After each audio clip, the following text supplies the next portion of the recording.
आजच्या मोठ्या टॉप 9 घडामोडी।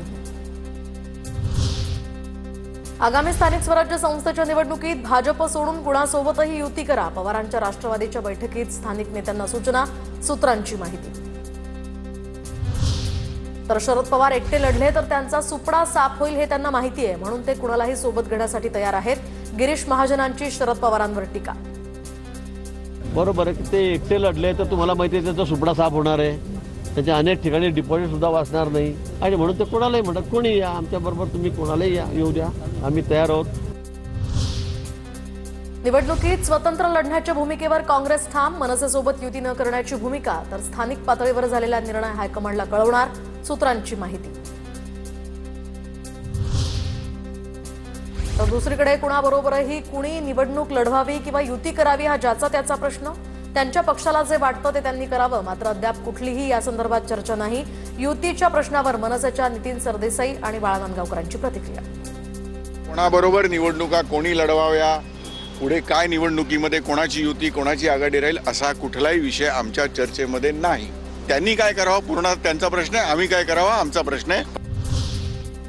दरम्यान मनसेसोबत युतीचा प्रस्ताव हा काँग्रेसला दिलेला नाही, त्यामुळे तशी चर्चा होण्याचा प्रश्नच उद्भवत नाही। शिवाय काँग्रेसनं युतीचे अधिकार स्थानिक नेतृत्वाला दिलेत, त्यानुसार युती आघाडी होईल।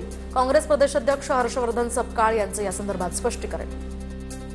प्रस्ताव हा काँग्रेसकडे दिलेला नाही, त्यामुळे तशा प्रकारची कुठलीही चर्चा होण्याचा प्रश्नच उद्भवत नाही। कालच्या बैठकीमध्ये युती आघाडीच्या संदर्भात कुठलीही चर्चा झाली नाही। काँग्रेसने आघाडी करण्याचे, युती करण्याचे सर्व अधिकार स्थानिक आमच्या जिल्ह्यातील नेतृत्वाला दिलेले आहे, त्यामुळे आमच्या जिल्ह्यातलं नेतृत्व ठरवेल।